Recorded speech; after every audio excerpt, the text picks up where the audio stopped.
हैन। अब पढ्ने बेलामा पढ्नु पर्यो, अरू बेलामा अरू काम गर्ने नि, टाइम म्यानेज अनि गर्नु सर पर्यो। सबैलाई काम लाग्छ कि त्यही भएर। ठिक छ, रेकर्डिङ त गर्नुपर्छ। अब नम्बर 6 मा के छ, एडमिक्सर। कस्तो एडमिक्सर प्रयोग गर्नु भएको छ त हैन। एयर इन्ट्रेनमेन्ट एडमिक्सरले के गर्ने भयो त, तपाईँको के गर्छ, उसले भोइडहरू क्रिएट गरिदिन्छ, इन्ट्र्याप्ट एयरहरू बनाइदिन्छ, उसले वर्केबिलिटीमा असर गर्छ भने। अब इनिसियल सेटिङ टाइमलाई चाहिँ इन्क्रिज के अरे एक्सेलरेट गर्ने, सेटिङ अफ सिमेन्टलाई चाहिँ एक्सेलरेट गर्ने एडमिक्सरहरू पनि हुन्छ, अनि डिसेलरेट गर्ने अथवा रिटार्डर्सहरू पनि हुन्छ हैन। यस्ता विभिन्न एडमिक्सर, अब जस्तै मिनरल एडमिक्सरको कुरा गर्नुभयो भने मिनरल एडमिक्सर सिलिका फ्युम अनि यो पोजोलानिक मटेरियल हाल्नुभयो भने that acts as supplementary cementitious material भन्नाले त्यसले पनि त्यो पोजोलानिक मटेरियलहरूले पनि बाइन्डिङ को काम गर्न सक्छ हैन। त्यो कारणले गर्दा कङ्क्रिटको स्ट्रेन्थ चाहिँ बढ्न जान्छ हैन। यो कुराहरू तपाईँले चर्चा गर्नु पर्यो भने, यदि क्वेसनले सोध्यो भने गर्नुहोस्, नभए क्वेसनले सामान्य चाहिँ सोध्ने भनेको चाहिँ what are the factors affecting the strength of what are the properties of hard and concrete भनेर सोध्छ। अब त्यसमा पनि हार्ड एन्ड कङ्क्रिटको स्ट्रेन्थमा एफेक्ट गर्ने क्यारेक्टरिस्टिक्स सोध्यो भने चाहिँ यति 6वटालाई मजाले एक्सप्लेन गरिदिनु भयो भने मैले भने जसरी पुग्छ। अब अर्को भनेको क्रिप। अब क्रिप अघि पनि कुरा गरियो, के हो त, deformation of structure under sustain load. Structure बनाउनु भयो, मानव पुल बनाउनु, पुलमा त कन्टिन्युअसली उसको लाइफ टाइम भरि उसको लोड लागिरहेको हुन्छ, उसको डेड लोड लागिरहेको हुन्छ। माथिबाट गुड्ने गाडीको त कुरा छोडिदिउँ, अहिले गुड्ने गाडीको लोड अर्को पनि छँदैछ। तपाईँको खुट्टा हेर्नुभयो भने तपाईँको जिन्दगीभरि खुट्टै खुट्टा त हो नि, बच्चा हुनेदेखि बुढो हुने जस्तो त्यही खुट्टाले चाहिँ तपाईँको वेट चाहिँ लिइरहेको हुन्छ। अब कसरी बुझ्नु पर्यो भन्दाखेरि कङ्क्रिट क्रिपलाई चाहिँ त्यसरी जिन्दगीभरि होइन, तपाईँको लाइफ साइकल भरि चाहिँ एउटै लोड अथवा तपाईँले भन्नुहोस् डेड लोड हैन, डेड लोड चाहिँ लिइरहँदाखेरिमा चाहिँ यदि कङ्क्रिट स्ट्रक्चरमा चाहिँ यदि डिफर्म आउँछ भने त्यो डिफर्मेसनलाई चाहिँ के भन्छ त, क्रिप इन कङ्क्रिट भन्छ है। Long term pressure or stress on concrete can make it change shape भनिरहेछ। यो तपाईँहरूले लेख्न सकिहाल्नुहुन्छ, बुझिहाल्नुहुन्छ यो कुरा। This deformation usually occurs in the direction of force is being applied. के गर्छ त, पुलमा हेर्नुभयो भने पुलमा क्रिपको डिफर्मेसन कस्तो खालको हुन्छ त, जतातिरबाट लोड लागिरहेछ त्यतातिर लच्किने भयो पुल हैन, तलतिर खोलातिर अलि झर्ने भयो, त्यसको क्रस सेक्सन चाहिँ गर्डरहरू चाहिँ तलतिर ढल्किने भयो। Like a concrete column getting more compressed or a beam bending. अब तपाईँको कोलममा हेर्नुभयो भने त्यो चाहिँ के हुने हो त, कोलमले मेजर भनेको के लिने हो, कम्प्रेसिभ लोड लिने हो। बिमहरूले कोलमलाई के दिन्छ, कम्प्रेसिभ लोड दिन्छ भने बिममा चाहिँ के लाग्छ त, स्ल्याबको कारणले गर्दा बेन्डिङ मोमेन्ट लागिरहेको हुन्छ। तपाईँहरूले अप्लाइड मेकानिक्समा बारम्बार हिसाब गरिसक्नु भएको छ। के हुन्थ्यो अप्लाइड मेकानिक्समा भन्दा, फ्रेम स्ट्रक्चरको एउटा सिम्पल फिगर सम्झिनुहोस् त। माथिबाट यदि त्यो बिममा चाहिँ है, त्यो फ्रेम स्ट्रक्चरको बिममा है दुईटा कोलम हुन्छ र एउटा बिम हुन्छ बिचमा। त्यो बिममा चाहिँ युडिएल लागिरहेको थियो भने त्यो युडिएलको कारणले गर्दा बिममा मोमेन्ट चाहिँ मोमेन्ट मेजर लोड हुन्थ्यो। तपाईँले सेयर फोर्सहरू एएफडी त क्यालकुलेट गर्नुहुन्थ्यो, तर मोमेन्ट सबभन्दा विशेष महत्त्वपूर्ण हुन्थ्यो भने कोलममा चाहिँ रियाक्सन फोर्सेसहरू निकालेर कोलममा कति रियाक्सन फोर्सेसहरू आइरहेछ, माथि बिमबाट कति फोर्स चाहिँ ट्रान्सफर भइरहेछ कोलमलाई, अनि त्यसको कारणले गर्दा अब त्यो इक्विलिब्रियम इक्वेसन्स बनाएर ल यति चाहिँ बिममा के अरे उसमा चाहिँ एक्सियल फोर्स डायग्राम बनाएर कङ्क्रिटको एक्सियल फोर्स डायग्रामबाट ल यति चाहिँ कोलममा चाहिँ एक्सियल फोर्स लागिरहेछ, कम्प्रेसन अथवा टेन्सन भनेर निकाल्नु भएको छ हैन। त्यो चाहिँ भयो तपाईँको एप्लाइड लोडको कारणले गर्दाखेरि। हामी के को कुरा गर्दैछौँ त, डेड लोडको कारणले गर्दाखेरि अथवा कन्टिन्युअस लोड। डेड लोड मात्रै पनि होइन, आफ्नो सेल्फ वेट मात्र पनि होइन कि कन्टिन्युअस लोड लागिरहेछ त्यस्तो लोडले गर्दाखेरि आउने डिफर्मेसनको कुरा हो creep does not necessarily cause concrete to fail or break apart creep is factored in when concrete structures are design क्रिपलाई चाहिँ हामीले डिजाइन गर्दाखेरि पनि एकाउन्टमा लिइन्छ भनेर अब यो तपाईँले आरसिसीमा डिटेलमा पढ्नुहुन्छ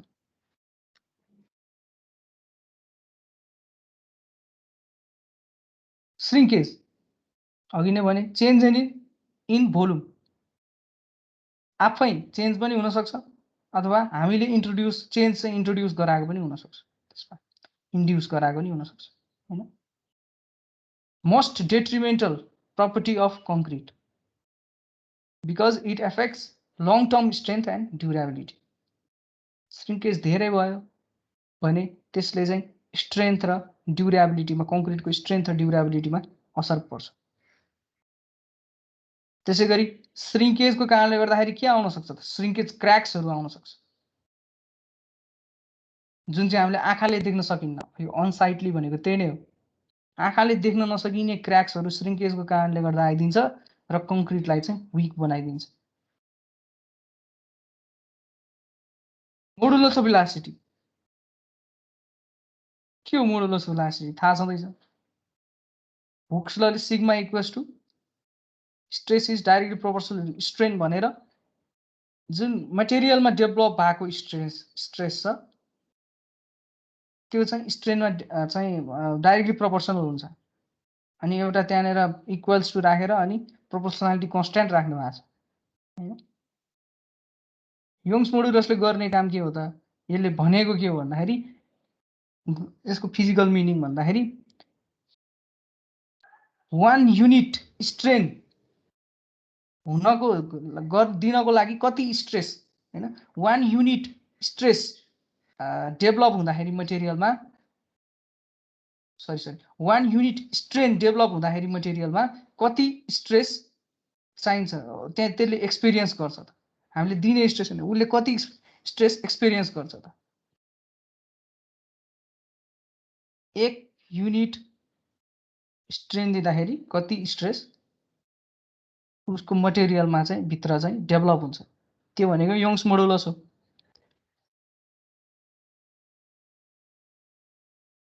अब it is simply defined as the ratio of tensile stress to the tensile strain भनिरहेछ हैन के हो त भन्दा टेन्साइल स्ट्रेस र बाई टेन्साइल स्ट्रेन गर्यो भने तपाईँको के आयो इलास्टिक मोडुलस आयो भनेर भन्छ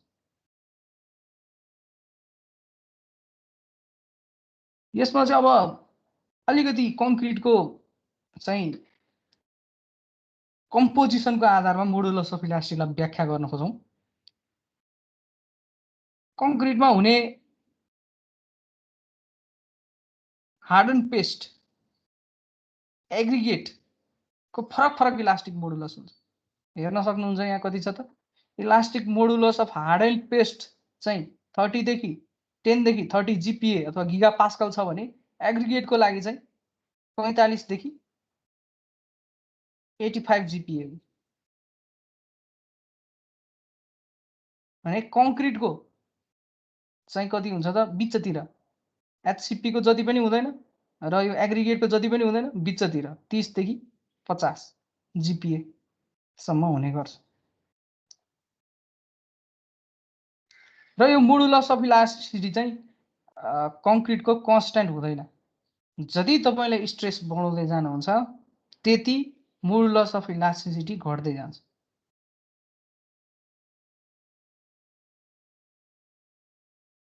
किनभने जुन त्यो हाइड्रेटेड सिमेन्ट पेस्ट र यो तपाईको अघि मैले कुरा गरे तीनटा phase aggregate phase hydrated cement paste phase र इन्टरमिडिएट ट्रान्जिसन जोन त्यो तीनटा चाहिँ बीचमा चाहिँ क्रैकिङ बीचमा चाहिँ माइक्रो क्रैक्सहरु चाहिँ डेभलप भइसकेको हुन्छ बिस्तारै स्ट्रेस इन्क्रिज गर्नु हुँदै गयो भने तपाईको के त क्रैक्सहरु इन्क्रिज हुँदै जान्छ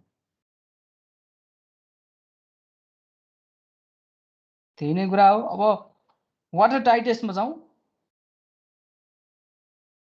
के त ability of concrete to keep water out or in out मात्रै हैन कि इन पनि आरसीसी को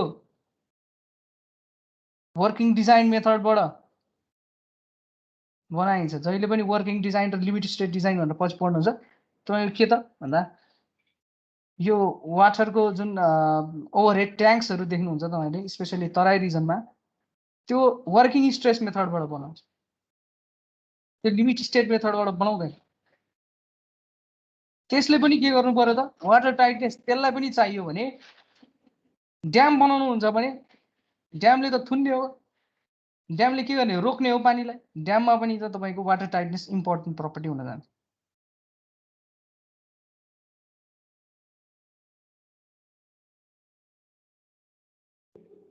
वाटर इन्ग्रेस र रिटेन गर्न सक्ने प्रपर्टी दुईटा मेन प्रपर्टी। इन्ग्रेस भनेको छिर्न नदिने, रिटेन भनेको छिरिसकेको पानीलाई बाहिर जान नदिने। ड्यामले छिर्न नदिने भयो भने ओभरहेड ट्याङ्कीले चाहिँ त्यहाँभित्र भएको पानीलाई चाहिँ बाहिर जान नदिने अथवा त्यसलाई रिटेन गरेर राख्ने पानी। दुईटा कुरा वाटर टाइटनेसमा।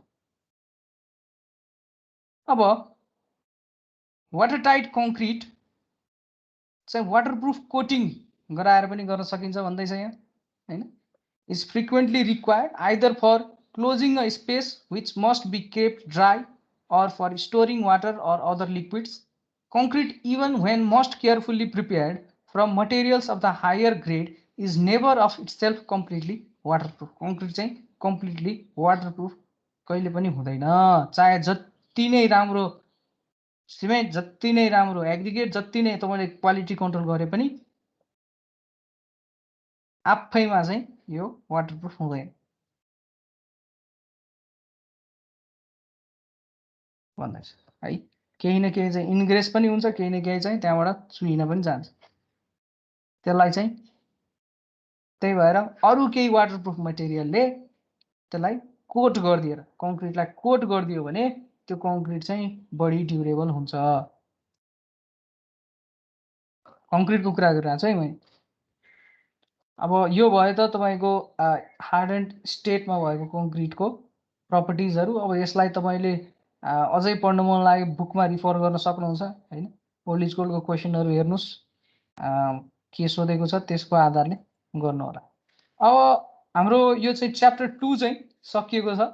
च्याप्टर 2 मा मिक्स डिजाइनको बारेमा पढियो। डिओई, एसीआई र IS method most important. Step wise लेख्न पनि जान्नु पर्यो, न्युमेरिकल गर्न पनि जान्नु पर्यो र धेरै गाह्रो छैन यो न्युमेरिकल। सबै कुरा क्वेसनमै दिएको हुन्छ, तपाईँलाई प्रोसेस थाहा भयो भने टक टक टक टक क्यालकुलेसन गर्यो चाँडै सकिन्छ भने स्टेप चाहिँ याद गर्नु पर्यो। फेरि प्रोबाबिलिस्टिक एप्रोचको पनि हिसाब दिएर रहेछ।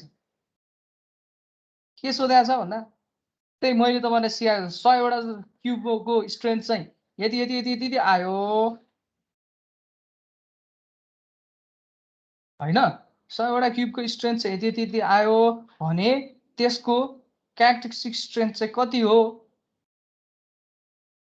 भनेर सोधिएको छ। कसरी निकाल्नु पर्यो क्यारेक्टरिस्टिक स्ट्रेन्थ चाहिँ कति हो भनेर कसरी निकाल्नुहुन्छ भन्दा पहिला हामीले हेरेका थियौँ कि थिएनौँ। क्यारेक्टरिस्टिक स्ट्रेन्थ भनेको 95%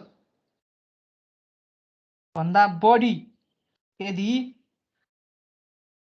स्ट्रेन्थ चाहिँ कट्छ भने मानौँ त्यो 100वटा क्युब मध्ये 95वटा क्युबको चाहिँ स्ट्रेन्थ चाहिँ 20 MPa को बनाउनु भएको थियो भने 18 MPa को चाहिँ स्ट्रेन्थ कट्यो 95%, 95वटाको भने 18 MPa चाहिँ क्यारेक्टरिस्टिक स्ट्रेन्थ हुने भयो। अब त्यसको लागि हामीले हिसाब गरेका थियौँ। के गरेका थियौँ हेर्न सक्नुहुन्छ यहाँनिर प्रोबाबिलिस्टिक एप्रोच भनेर यहाँ राखेको छ। त्यहाँ के गरेको थियो त हेर्नुहोस् त एफसीके मैले यहाँ निकालेको थिएँ नि हैन। एफसीके कसरी निकाले यो नर्मल डिस्ट्रिब्युसनको तपाईँको यो पहिला सुरु हामीले यो 100वटा क्युबको स्ट्रेन्थहरू यहाँ थियो, त्यसपछि मिन निकाल्यो अनि स्ट्यान्डर्ड डेभिएसन निकाल्यो। अब त्यसको लागि चाहिँ तपाईँहरूले इक्जाममा गर्दाखेरि फर्मुला याद गर्नु पर्यो स्ट्यान्डर्ड डेभिएसनको। मिनको फर्मुला तपाईँहरूलाई थाहा छँदैछ। मिन र स्ट्यान्डर्ड डेभिएसन निकालिसकेपछि के आयो त अब तपाईँहरूले यसरी पिडिएफ फङ्सन यो एक्सको भ्यालु विभिन्न हाल्दै जाँदाखेरिमा प्लट गर्नुभयो भने यस्तो खालको ग्राफ आउँछ भनेको थिएँ मैले हैन। त्यसपछि यस्तो खालको ग्राफ आइसकेपछि यो मिनबाट के गरेको थियो -1.65 सिग्मा गरेपछि के आउँछ त क्यारेक्टरिस्टिक स्ट्रेन्थ आउँछ भनेर भनेको थियो। मिन स्ट्रेन्थ भयो, मिन स्ट्रेन्थबाट के गर्ने 1.65 सिग्मा गरेपछि के आउँछ त क्यारेक्टरिस्टिक स्ट्रेन्थ। त 1.64 गरेर चाहिँ यहाँनिर 1.64 अथवा 65 जुन राख्दा पनि हुन्छ है। यदि त्यो ओल्ड इज गोल्डमा सोधेको जस्तो लाग्छ हेर्नुहोस्, आएन भने सोध्नुहोस्। अनि some aspects of probabilistic approach on strength यो भइहाल्यो। अर्को choice of constituents in different mixes. अब यसको चाहिँ मिक्स डिजाइनमा के फ्याक्टर हेरेर डिजाइन गरिन्छ भन्ने कुराहरू हामीले हेरिसकेका छौँ हिजोको क्लासमा। क्युरिङ थाहा छँदैछ, मेथड्सदेखि क्युरिङ भने के हो, किन गर्नुपर्छ भन्ने हिजो व्यापक डिस्कस गरियो। Properties of hard and concrete आज डिस्कस गरिहाल्यो। अब यसलाई तपाईँहरूले क्वेसन एकचोटि हेर्नुहोस्। स्ट्रेन्थ टेस्ट गर्नलाई अब त्यहाँनिर के भन्छ क्युबलाई कसरी टेस्ट गर्ने हैन, कम्प्रेसिभ स्ट्रेन्थ कसरी टेस्ट गर्ने, टेन्साइल स्ट्रेन्थ कसरी टेस्ट गर्ने भनेर चाहिँ हामी चाहिँ के गरिन्छ च्याप्टर 3 मा चाहिँ पढिने भएको कारणले गर्दाखेरि त्यस्तो स्ट्रेन्थको त्यस्तो खालको क्वेसनहरु चाहिँ नगर्नु होला हामी है। च्याप्टर 3 मा 3.3 मा हेर्नुस् त various types of strengths and their test भनेर लेखिरहेको छ। त्यही भएर यसमा चाहिँ अब क्युब टेस्ट भनेको के हो त, कसरी गर्ने देखि लिएर टेन्साइल स्ट्रेन्थ टेस्ट र अरू विभिन्न टेस्टहरू कङ्क्रिटमा कसरी गर्ने भनेर यहाँ हेर्छौँ। त्यही भएर च्याप्टर 2 को old is gold question solution गर्दाखेरि त्यो चाहिँ नगर्नु होला। स्ट्रेन्थ अफ कङ्क्रिटको कुरा गरौँ। अब च्याप्टर 3 मा 3.1 मा के छ त concrete as a 3 phase system छ। अब हामी सिधै त्यही जम्प गर्छौँ कङ्क्रिट एज अ 3 फेज सिस्टममा। आज चाहिँ यो concrete as a 3 phase system भ्याउने के भन्ने हो। 3 phase system concrete as a 3 phase system कहाँ छ? यहाँ छ।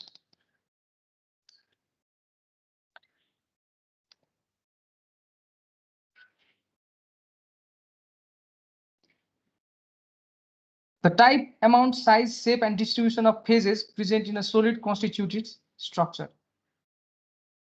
कस्तो खालको मेटेरियल्सहरु छ। सोइलको कुरा गर्नुभयो भने एउटा सोलिड्स हुन्थ्यो, एउटा चाहिँ अर्को भोइड्स भन्ने हुन्थ्यो। भोइड्समा पनि वाटर र एयर भोइड्स, वाटर पनि हुन्थ्यो एयर पनि हुन्थ्यो।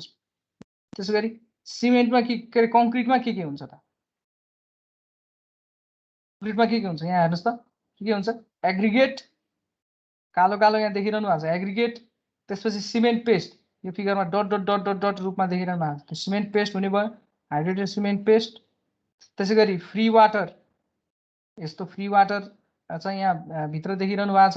त्यसपछि यो फ्री वाटर चाहिँ यो पोर्स भित्र फ्री वाटर हुन्छ हैन। त्यसैगरी यहाँ बिचमा चाहिँ एम्प्टी पोर्स देखिरहनु भएको छ यहाँनिर हैन।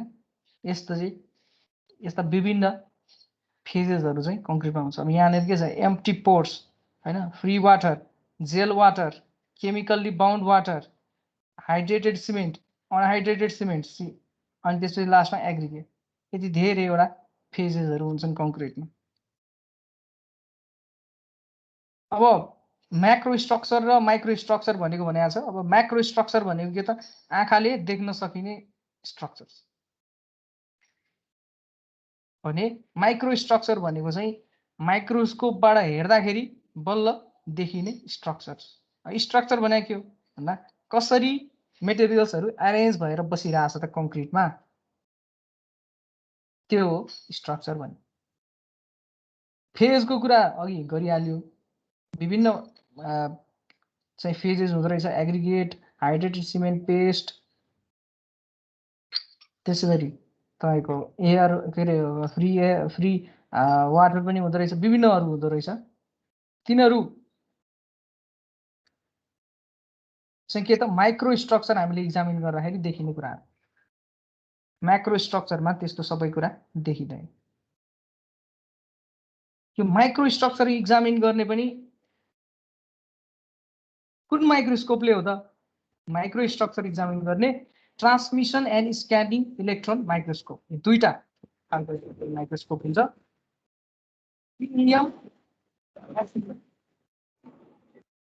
यिनीहरूले गर्ने भनेको के हो त वर्किङ प्रिन्सिपल भन्दाखेरि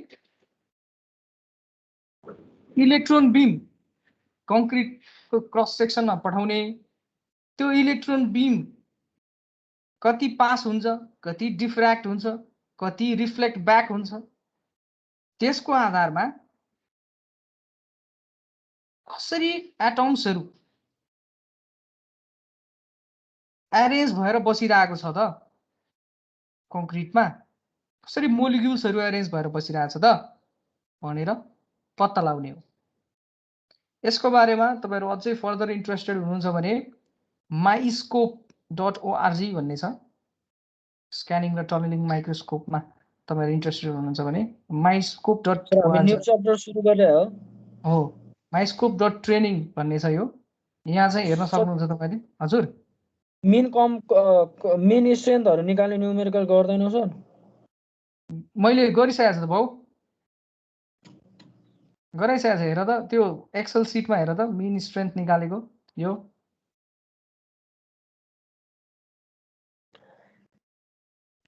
सर त्यो 95% कन्फिडेन्स लेभल वाला के 95% कन्फिडेन्स वाला भन्ने बित्तिकै तपाईले के गर्नु पर्यो त, क्वेशनले दिएको क्युबको नम्बर हुन्छ, स्ट्रेन्थहरु दिया हुन्छ, त्यसपछि त्यहाँबाट तपाईले स्ट्रेन्थको मिन निकाल्नु पर्यो। त्यसमा के को भ्यालु कति युज गर्ने हो? के को भ्यालु? हजुर के सोधे यहाँ क्वेशनले? हामीले कम्प्रेसिभ स्ट्रेन्थ भनेर दिएको छ हैन सर, 5-6 वटा, त्यसको मिन र characteristic strength for 95% confidence level भनेर सोधेको छ हैन सर? त्यसमा हामीले मिन निकाल्यो, स्ट्यान्डर्ड डेभिएसन निकाल्यो हैन सर? अनि त्यसपछि त्यो मिन र स्ट्यान्डर्ड डेभिएसन निकालेपछि त्यो पहिला हामीले प्रोबेबिलिटीमा गरे जस्तै त्यसमा के को भ्यालु चाहिँ कति लिने भनेर कन्फ्युज भयो के? पर्दैन, के को भ्यालु लिन पर्दैन। जस्ट तपाई के गर्नुस् त, सिधै भन्दाखेरि मिन माइनस 1.65 इन्टु सिग्मा गरेपछि के आयो त? अरु केही चाहिँदैन। तपाई सुन्नुस् न, मिन स्ट्रेन्थ तपाईले निकाल्न सकिहाल्नुहुन्छ हैन? जतिवटा त्यहाँ स्ट्रेन्थ दिएछ त्यसको मिन भइगयो, त्यो स्ट्रेन्थको डाटाबाट स्ट्यान्डर्ड डेभिएसन निकाल्न सक्नुहुन्छ। क्यारेक्टरिस्टिक स्ट्रेन्थ निकाल्नलाई के गर्नुस् त, F mean minus 1.65 sigma. Sir सकिन्छ? सकिन्छ। स्ट्यान्डर्ड डेभिएसन निकाल्न चाहिँ यो मैले सिधै यहाँ फर्मुला युज गरेको छु एक्सेलको। तपाईहरुले चाहिँ के गर्नु पर्यो त भन्दा x1 माइनस x2 को होल स्क्वायर वाला जुन फर्मुला छ पहिला बच्चामा पढ्नु भएको, तपाईहरुको आजकल त क्याल्कुलेटरले नि निकाल्दिन्छ हैन? क्याल्कुलेटरबाट सिधै निकाल्नु भयो नि हुन्छ। नेचुरल लेभलमा समस्या हुँदैन।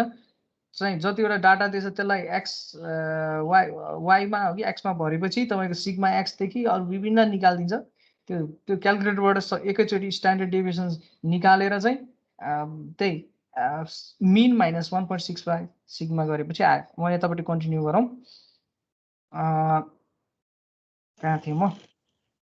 चाहिँ तपाईलाई मैले myscope.training भन्नेमा देखाइरहेको थिएँ। यसमा के छ त हेर्नुस् त, स्क्यानिङ इलेक्ट्रोन माइक्रोस्कोपी कसरी काम गर्छ त हैन? र यो ल्याबमा के हुन्छ त हैन? यो माइक्रोस्कोप चाहिँ यो हेर्नुभयो भने यहाँनिर भित्र गएर यसको वर्किङ मेकानिजमदेखि हैन तपाईको कसरी चल्छ भनेर यहाँ स्याम्पल पनि देखाएको हुन्छ हैन?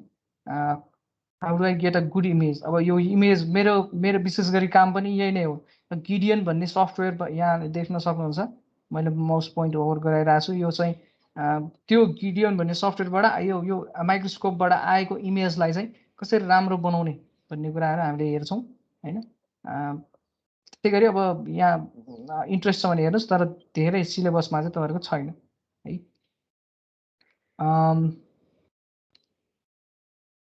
Progress in the field of materials has resulted primarily from recognition of the principle that the properties of a material such as strength originate from its internal structure.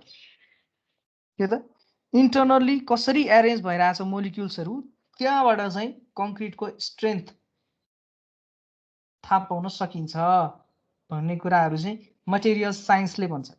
Micro structural लेभलको स्टडीले गर्दाखेरि macro लेभलको प्रपर्टिजहरुलाई चाहिँ हामीले predict गर्न सकिन्छ भनेर material science and इन्जिनियरिङले भन्छ। म्याक्रोस्कोप लेभलमा हेर्नुभयो भने, म्याक्रोस्कोप अथवा आँखाले हेर्ने लेभलमा हेर्नुभयो भने जम्मा दुईटा फेज मात्र देखिन्छ। के देखिन्छ? कङ्क्रिटमा हेर्नुभयो भने एउटा एग्रिगेट, अर्को के त हाइड्रेटेड सिमेन्ट पेस्ट फेज मात्र देख्नुहुन्छ। तपाईले त्यो एग्रिगेट र हाइड्रेटेड सिमेन्ट पेस्ट बीचको इन्टरमिडिएट ट्रान्समिसन जोन अथवा इन्टरफेसियल ट्रान्समिसन जोन चाहिँ भेट्न सक्नुहुन्न, देख्न सक्नुहुन्न। आँखाले मात्रै हेर्नुभयो भने, माइक्रोस्कोपले हेर्नुभयो भने चाहिँ त्यो अर्को इन्टरमिडिएट ट्रान्समिसन जोन के अरे इन्टरमिडिएट ट्रान्जिसन जोन पनि देख्न सक्नुहुन्छ। अब यो भइहाल्यो। यो चाहिँ तपाईको इलाबोरेट छ, यसमा सबै कुरा राखेको छ, पोर्सदेखि हैन। तपाईको हाइड्रेटेड सिमेन्ट पेस्ट भनेको मा चाहिँ के हुन्छ त, gel water, chemically bound water र तपाईको हाइड्रेटेड सिमेन्ट हुन्छ हैन। त्यसैगरी सोलिड प्रोडक्ट्सहरु हेर्नुभयो भने gel water, chemically bound water, hydrated cement, unhydrated cement, aggregate पर्यो। त्यसैगरी पोर्समा चाहिँ empty pore, free water pore, free वाटरहरु चाहिँ यो चाहिँ पोर अथवा भोइडको रूपमा बसिरहेको छ। अनि यदि चाहिँ इभापोरेबल वाटर, जेल वाटर र फ्री वाटर चाहिँ इभापोरेबल वाटर हो भने केमिकल्ली बाउन्ड वाटर चाहिँ अनइभापोरेबल वाटर हो भनेर यहाँ देखिरहनु भएको छ। अब तपाईहरुलाई क्वेशन चाहिँ 3 फेज थ्योरीबाट आउँछ एक्जाममा, अरु चाहिँ जस्ट इन्ट्रोडक्सनको कुरा थियो। 3 फेज थ्योरीले चाहिँ के भन्छ भन्दा माइक्रोस्ट्रक्चरल लेभलमा कङ्क्रिटको 3टा फेजेसहरु हुन्छ, एउटा एग्रिगेट फेज, एउटा हाइड्रेटेड सिमेन्ट फेज र इन्टरफेसियल ट्रान्जिसन जोन। यो 3टा फेजेसहरु हुन्छ।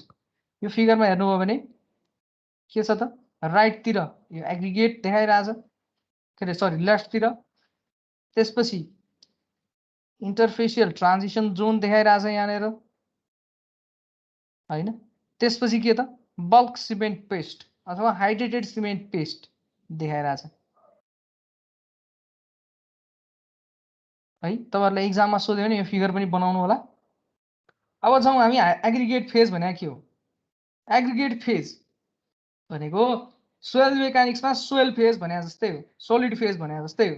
के हो त, कङ्क्रिटमा हुने एग्रिगेट्सहरुको टोटल भोल्युमलाई चाहिँ एग्रिगेट फेज भन्ने।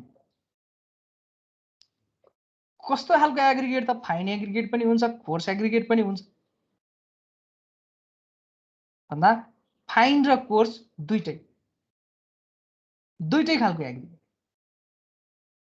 एग्रिगेट फेजले कङ्क्रिटमा के दिन्छ त, एग्रिगेट फेजको कारणले गर्दा कङ्क्रिटको म्याक्रोस्ट्रक्चरल प्रपर्टिजमा के म्याक्रोस्ट्रक्चरल प्रपर्टिजमा असर पर्छ त भन्दा युनिट वेट, कङ्क्रिटको युनिट वेटमा असर पर्ने भयो। कङ्क्रिटको इलास्टिक मोडुलस र डाइमेन्सनल स्टेबिलिटीमा असर पर्छ एग्रिगेट फेजको कारणले गर्दा। र यस्तो प्रपर्टीहरु विशेष गरी अझै भन्नु पर्दाखेरि बल्क डेन्सिटी र स्ट्रेन्थ अफ एग्रिगेट चाहिँ एग्रिगेट फेजको महत्त्वपूर्ण प्रपर्टी हो हैन। एग्रिगेटको बल्क डेन्सिटी र स्ट्रेन्थ चाहिँ सबभन्दा इम्पोर्टेन्ट हुन्छ। एग्रिगेटको अरु प्रपर्टिजहरु पनि हुन्छ नि त, केमिकल प्रपर्टिज, मिनरलोजिकल कम्पोजिसन केबाट बनेको छ, क्वार्ट्जबाट बनाएको छ कि स्यान्डस्टोनबाट बनाएको छ कि रे क्याल्कारियस छ कि हैन, आर्गिलेसियस छ कि, त्यो मिनरलोजिकल मिनरल केले बनेको छ, केमिकल केले बनेको छ भन्दा पनि एग्रिगेटको फिजिकल क्यारेक्टरिस्टिक्स जस्तै volume, size, distribution of pores, यस्ता चिज चाहिँ बढी महत्त्वपूर्ण हुन्छ, न कि केमिकल। फिजिकल प्रपर्टिज चाहिँ ज्यादा महत्त्वपूर्ण हुन्छ एग्रिगेटको। त्यसैगरी हाइड्रेटेड सिमेन्ट पेस्टमा हेर्न सक्नुहुन्छ 3टा कुरा हुन्छ हाइड्रेटेड सिमेन्ट पेस्टमा। एउटा क्याल्सियम सिलिकेट हाइड्रेट CSH, अर्को क्याल्सियम हाइड्रोक्साइड र अर्को के त, calcium sulfoaluminate. Calcium silicate हाइड्रेटले 50 देखि 60% अकुपाई गर्छ हाइड्रेटेड सिमेन्ट पेस्टको। धेरै यो हुन्छ यो क्याल्सियम सिलिकेट हाइड्रेट। CSH मा CSH भनेको के त, CaO, SiO2 र H2O, C-S-H लेखिरहेछ। CaO र SiO2 र H2O को कम्पोजिसन चाहिँ भ्यारिङ कम्पोजिसन हुन्छ। त्यो कारणले गर्दाखेरि यसलाई चाहिँ यसको केमिकल हामीले C6 के अरे त्यसको त्यो एब्रिभिएसन तलपट्टि त्यसलाई बेस नराखिकन हामीले C-S-H लेखिन्छ भनेर भन्दैछ। माइक्रोस्कोपमा हेर्नुभयो भने यो CHS को चाहिँ के देख्नुहुन्छ त क्रिस्टलाइन फाइबरहरू देख्न सक्नुहुन्छ। अर्डरली एरेन्ज भइरहेको फाइबरहरू देख्न सक्नुहुन्छ र कोही स्ट्रक्चरमा चाहिँ के पनि देख्नुहुन्छ त इन्टरकनेक्टेड त्यस्ता फाइबरहरू चाहिँ पुरा इन्टरकनेक्टेड रेटिकुलर नेटवर्क बनाएर बसिरहेको देख्न सक्नुहुन्छ।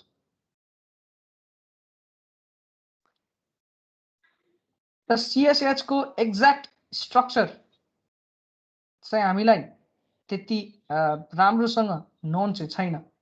भन्नुको अर्थ CSH एउटा आइसोलेटेड मोलिक्युल चाहिँ त्यसमा CaO कतापट्टि बस्छ, SiO2 कतापट्टि बस्छ, H2O कतापट्टि बस्छ भनेर हामीले भन्न सकिने अवस्था चाहिँ छैन।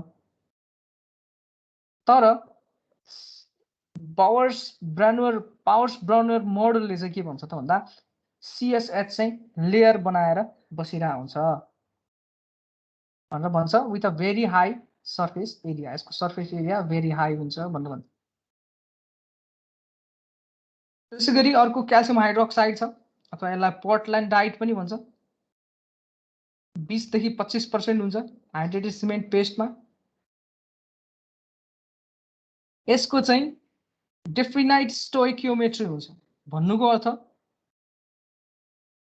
CA कति हुन्छ र OH कति हुन्छ ठ्याक्कै नोन हुन्छ हाम्रो। CSH मा CaO कति हुन्छ, SiO2 कति हुन्छ, H2O चाहिँ ठ्याक्कै भन्न नसकिने कन्डिसनमा CaOH होल 2 मा चाहिँ Ca कति हुन्छ, OH कति हुन्छ हामीलाई एक्ज्याक्टली नोन हुन्छ। यसको क्रिस्टल्सहरू माइक्रोस्कोपमा हेर्नुभयो भने कस्तो हुन्छ त हेक्सागोनल प्रिज्मको हुन्छ। हेक्सागोनल प्रिज्म भनेपछि कसरी इमेजिन गर्न सक्नुहुन्छ कि सक्नुहुन्न? हेक्सागोन क्रस सेक्सन भएको प्रिज्म।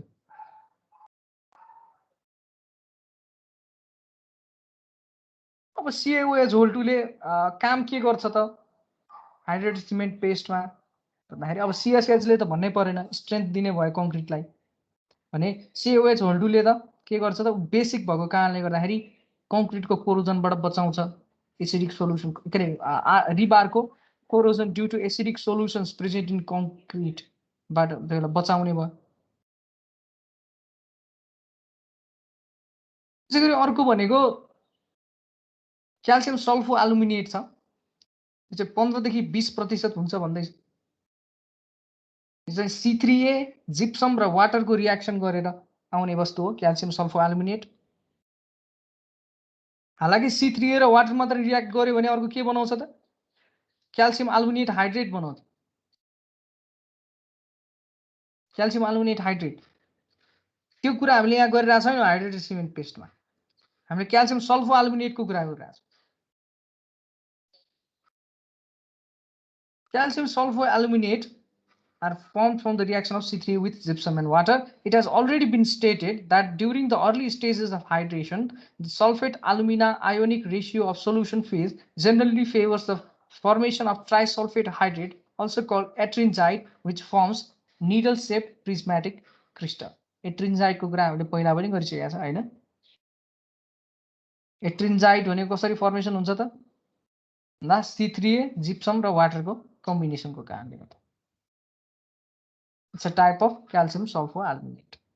ट्राइसल्फेट हाइड्रेट पनि भन्छ। यो चाहिँ तपाईको हेर्न सक्नुहुन्छ। यो ग्राफबाट के बुझ्नु पर्यो त सिमेन्ट पेस्टको इलास्टिसिटी कस्तो हुँदो रहेछ, स्ट्रेन कति दियो भने स्ट्रेस कति आउँदो रहेछ, एग्रिगेटको स्ट्रेन कति दिँदा स्ट्रेस कति आउँदो रहेछ, कङ्क्रिटको कस्तो हुँदो रहेछ। एग्रिगेटको कर्भ हेर्नुहोस् त पहिला सुरु। एग्रिगेटको कर्भको थोरै स्ट्रेन दिँदा पनि एग्रिगेटमा धेरै स्ट्रेस डेभलप हुँदो रहेछ। दिस इज मोर यो मोडुलस अफ इलास्टिसिटी भनेको के हो त यो कर्भको ट्यान्जेन्ट भनेकै मोडुलस अफ इलास्टिसिटी हो। यो एग्रिगेटको कर्भको ट्यान्जेन्ट चाहिँ ट्यान्जेन्टको स्लोप चाहिँ के छ त बढी छ। Therefore we can say that एग्रिगेटको मोडुलस अफ इलास्टिसिटी पनि बढी छ। अघि पनि हामीले पढ्यौँ। सिमेन्ट पेस्टको हेर्नुभयो भने जुन हाइड्रेटेड सिमेन्ट पेस्टको अघि हामीले पढ्यौँ त्यो पेस्टको हेर्नुभयो भने चाहिँ मोडुलस अफ इलास्टिसिटी एग्रिगेटको मोडुलस अफ इलास्टिसिटी भन्दा कम छ, किनभने यसको ट्यान्जेन्टको यो सिमेन्ट पेस्टको स्लोप चाहिँ कम छ। भने कङ्क्रिटको चाहिँ हेर्नुभयो भने यस्तो स्ट्रेट लाइन छैन, स्ट्रेस स्ट्रेन कर्भमा कर्भ लाइन छ। जति स्ट्रेन तपाईँले इन्क्रिज गर्दै जानुभएको छ अथवा स्ट्रेस चाहिँ डेभलप जति हुँदै बढी हुँदै गइरहेछ त्यति मोडुलस अफ इलास्टिसिटी चाहिँ घट्दै गइरहेछ। भन्नुको अर्थ त्यति नै यो कर्भको स्लोप चाहिँ घटिरहेछ। पहिला सुरु कर्भको स्लोप बढी थियो कङ्क्रिटको कर्भको, बिस्तारै स्लोप के हुन्छ त घटिरहेछ। जति स्ट्रेस इन्क्रिज गराइरहनु भएको छ त्यति मोडुलस अफ इलास्टिसिटी, त्यही भएर कङ्क्रिटको चाहिँ घट्छ। अघि पनि हामीले हेऱ्यौँ। अब तेस्रो फेजमा आऊ, इन्टरफेसियल ट्रान्जिसन जोन अथवा इन्टरमिडिएट ट्रान्जिसन जोन पनि भन्छ यसलाई। थिन सेल लेयर जम्मा 10 देखि 50 माइक्रोन थिक हुन्छ। कसको त भन्दा स्यान्डको अराउन्डमा होइन, कोर्स एग्रिगेटको गिट्टीहरूको अराउन्डमा, गिट्टीहरूको वरपर 50 देखि 10 माइक्रोन थिक एउटा लेयर हुन्छ। त्यसलाई हामी इन्टरफेसियल ट्रान्जिसन जोन भन्छौँ।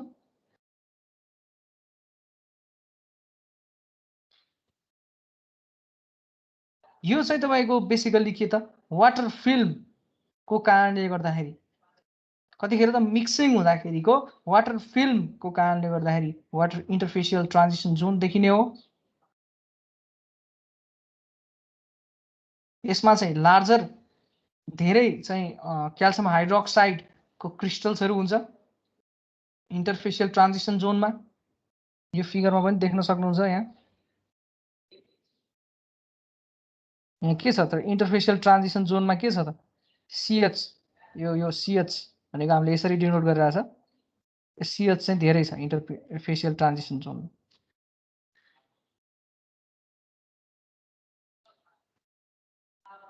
सबभन्दा विक कङ्क्रिटको 3टा फेज मध्ये स्ट्रेन्थको मामलामा सबभन्दा विक इन्टरफेसियल ट्रान्जिसन जोन हो। Fraction of transition John in size is much smaller than 2 phases. Its influence on concrete properties is far greater. It lowers the strength, it increases the permeability, it prompts the non-linear behavior. भन्नुको अर्थ जुन कङ्क्रिटको non linear behaviour आइरहेछ त्यो के भनेको थिएँ मैले, क्र्याक्सको कारणले गर्दाखेरि यो स्ट्रेस स्ट्रेन कर्भमा नन लिनियर बिहेभियर आइरहेछ। त्यो क्र्याक्स केमा त भन्दा इन्टरफेसियल ट्रान्जिसन जोनमा।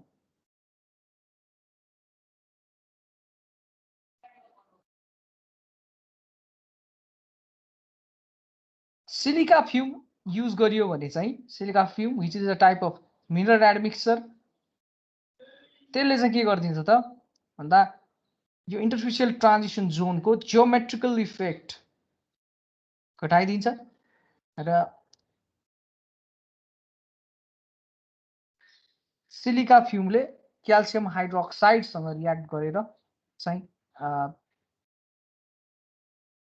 क्याल्सियम हाइड्रोक्साइडको कन्सन्ट्रेसन चाहिँ इन्टरफेसियल ट्रान्जिसन जोनमा घटाइदिन्छ। अब जाउँ जेल स्पेस रेसियोमा।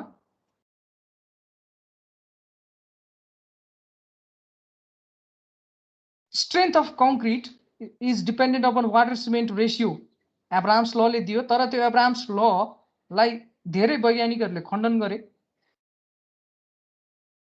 के एउटा निकाले भन्दाखेरि स्ट्रेन्थ चाहिँ वाटर सिमेन्ट रेसियो भन्दा पनि जेल स्पेस रेसियोमा चाहिँ हामीले बेस गरियो भने त्यसले एक्युरेट रिजल्ट दिन्छ भन्ने कन्क्लुजनमा तिनीहरू पुगे। अब यो जेल स्पेस रेसियो भने के हो त भन्दा this ratio is defined as the ratio of the volume of hydrated cement paste, volume of hydrated cement paste to the sum of volumes of hydrated cement and of capillary pores. Sir भोलि गरौँ न, सकिहाल्यो। अब एउटा numerical यहाँ छ, यो न्युमेरिकलको simple यो formula छ एउटा, के छ त C भनेको वेट इन सिमेन्ट, VC भनेको चाहिँ स्पेसिफिक भोल्युम अफ कङ्क्रिट भन्नाले 1 ग्राम सिमेन्ट लिनुभयो भने त्यसको भोल्युम कति हुन्छ त भन्यो भने स्पेसिफिक भोल्युम भयो, यो तपाईँहरूलाई नोन हुन्छ 0.319 जेनरली। त्यसगरी डब्लु नट भनेको भोल्युम अफ मिक्सिङ वाटर हैन, त्यसलाई तपाईँले मिक्स गरिसकेपछि भोल्युम अफ जेल चाहिँ टोटली हाइड्रेट भएको कन्डिसनमा के हुन्छ त, for complete hydration volume of gel is equals to C into 0.319 into 2.06। यो चाहिँ 1 ml सिमेन्ट चाहिँ तपाईँको 1 ml भोल्युम भएको सिमेन्ट लिनुभयो भने त्यसले चाहिँ के गर्छ त, कम्प्लिट हाइड्रेसन गरिसकेपछि 2.06 ml चाहिँ जेल बनाउँछ भनेर एउटा एज्युम्सनको कारणले गर्दाखेरि अब भोल्युम अफ सिमेन्टलाई चाहिँ तपाईँले 2.06 ले मल्टिप्लाई गरिदिइसकेपछि भोल्युम अफ जेल आउने भयो। स्पेस अभाइलेबल कति छ त स्पेस भन्दाखेरि सिमेन्टको weight into specific volume plus W naught भनेको भोल्युम अफ मिक्सिङ वाटर। त्यसै गरी यो फर्मुला आउँछ, यो फर्मुला चाहिँ तपाईँको कम्प्लिट हाइड्रेसनको लागि हो भने पार्शियल हाइड्रेसनको लागि चाहिँ भोल्युम अफ जेल निकाल्ने बेलामा अल्फाले मल्टिप्लाई गरिदिनुहोस्, एउटा अल्फा भन्ने एउटा कोफिसिएन्ट राखिदिनुहोस्। त्यो अल्फा भनेको चाहिँ कति पर्सेन्ट हाइड्रेसन भएको छ त, मानव 60% हाइड्रेसन दिइरहेछ भने अल्फाको भ्यालु 0.6 हुने भयो। त्यसै गरी यो फर्मुला आउँछ। अनि तपाईँले यो न्युमेरिकल एकचोटि हेर्नुहोस्, आएन भने मलाई सोध्नुहोस्, सजिलो छ है, केही गाह्रो छैन। जस्ट के गरेको छ भन्दा जेल स्पेस रेसियो भनेको volume of gel divided by space available. Volume of gel निकाल्नको लागि के गर्नु पर्यो, भोल्युम अफ सिमेन्ट निकाल्नु पर्यो। भोल्युम अफ सिमेन्ट निकाल्नको लागि weight of cement into specific volume of cement गर्नु पर्यो, इन्टु के गर्नु पर्यो त, अब 1 ml सिमेन्टले चाहिँ 2.06 ml जेल बनाउने भएको कारणले गर्दा इन्टु 2.06 गरेर भोल्युम अफ जेल आयो। देन स्पेस अभाइलेबलको लागि चाहिँ भोल्युम अफ मिक्सिङ वाटरसँग भोल्युम अफ सिमेन्ट जोडिदिनु पर्यो। सर त्यो 0.319 भनेको स्पेसिफिक ग्रेभिटी अफ सिमेन्ट होइन, यो चाहिँ तपाईँको specific volume of cement. Specific gravity चाहिँ डेन्सिटीसँग रिलेटेड हुने भयो भने स्पेसिफिक भोल्युम भनेको चाहिँ 1 ग्राम सिमेन्टले कति भोल्युम अकुपाई गर्छ त। भयो सर। अब यो चाहिँ तपाईँले गर्न सक्नुहुन्छ जस्तो लाग्छ, धेरै गाह्रो कुरा छैन है। जेल स्पेस रेसियोमा तलपट्टि पनि तपाईँको यो फर पार्शियल हाइड्रेसन चाहिँ हेर्न सक्नुहुन्छ, अल्फाको भ्यालु चाहिँ तल पनि लिइरहेको छ। यो चाहिँ यो फर्मुलाहरू चाहिँ एकचोटि हेर्नुहोस्, र यो इक्जाममा आछ भने आछ जस्तो लाग्छ मलाई। यो फर्मुलाहरू गरेर हेरेर गर्न सक्नुहुन्छ है। आज पनि अब टाइम सकिसक्यो, बाँकी कुरा अब पछि पढौँला। केही क्वेसन छ भने सोध्न सक्नुहुन्छ। सर एउटा क्वेसन है, भन्नुहोस् न। हाम्रो सर त्यो आइएस मेथडबाट गर्दा स्पेसिफिक ग्राभिटी अफ सिमेन्ट दिएको छैन भने हामीले 3.15 लिन्छौँ होइन? हो। अनि सर यो क्युब टेस्ट भनेर हामीले पढ्यो होइन सर? क्युब टेस्ट भनेर हामीले पढाएको छैन, गफ चाहिँ गरिरहेको छ। क्युब टेस्ट पढ्न बाँकी छ, स्ट्रेन्थ अफ च्याप्टर 3 मै पढ्ने हो।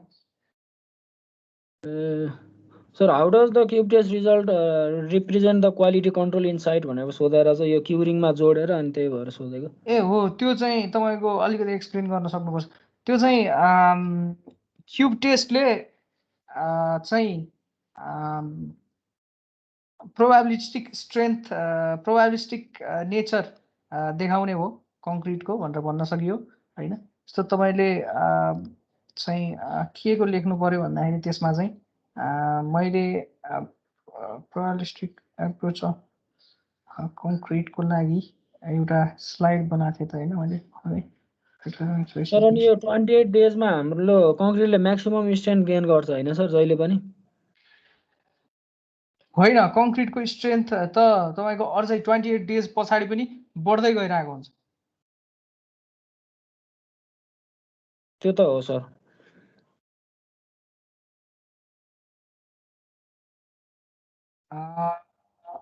त्यसको चाहिँ के भनेर लेख्नुहोस् भन्दाखेरि तपाईँको कङ्क्रिटको पछि डिस्कस गरौँला नि सर यो च्याप्टरमा पढ्ने बेलामा। होइन, ठिक छ, यसो गरी त्यो चाहिँ यही च्याप्टरको क्वेसन हो होइन। त्यो चाहिँ कसरी लेख्नु पर्यो भन्दा जस्तो 10 वटा कङ्क्रिट क्युब तपाईँहरूले टेस्ट गर्नुभयो भने त्यसको मिन निकालेर त्यो मिन स्ट्रेन्थ भनेको टार्गेट स्ट्रेन्थ अथवा मिन स्ट्रेन्थ चाहिँ तपाईँको निक्लिसकेपछि क्यारेक्टरिस्टिक स्ट्रेन्थ निकाल्न सक्नुहुन्छ। त्यो क्यारेक्टरिस्टिक स्ट्रेन्थले चाहिँ के डिनोट गर्छ भन्दा त्यो कङ्क्रिट तपाईँले जति जुन ठाउँमा कङ्क्रिट कास्ट गर्नुभएको छ त्यो कङ्क्रिट कास्ट गरेको क्यारेक्टरिस्टिक स्ट्रेन्थले चाहिँ जस्तो त्यो ठाउँमा जुन ठाउँमा तपाईँले कङ्क्रिट कास्ट गर्नुभएको छ त्यो 95% चाहिँ स्ट्रेन्थ चाहिँ त्योभन्दा बढी हुनसक्छ भन्ने कुरा हो कि। अब अलिअलि मैले भन्न अलि कस्तो गरेँ होइन। जस्ट बेसिकली के हो त भन्दा 95% कन्फिडेन्सका साथ तपाईँले एफसिके चाहिँ क्युबबाट निकालेको एफसिके को चाहिँ त्यो हामीले कास्ट गरेको ठाउँ त्यो साइडमा कास्ट गरेको कङ्क्रिट चाहिँ 95% कन्फिडेन्सका साथ त्यो क्युबको स्ट्रेन्थभन्दा चाहिँ बढी छ भन्न सकिन्छ क्या, क्यारेक्टरिस्टिक स्ट्रेन्थ भन्दा चाहिँ है। साइडमा कास्ट गरेको कङ्क्रिट चाहिँ हाम्रो क्युबको स्ट्रेन्थ जति आछ त्यो भन्दा बढी छ भन्ने प्रोबेबिलिटी अथवा कन्फिडेन्स चाहिँ 95% हुन्छ भनेर लेख्ने हो क्या खासमा त्यसमा है। अलि औडा भयो तर म लेखेरै दिउँला यो। ल अरू केही छ भने भन्नुहोस्।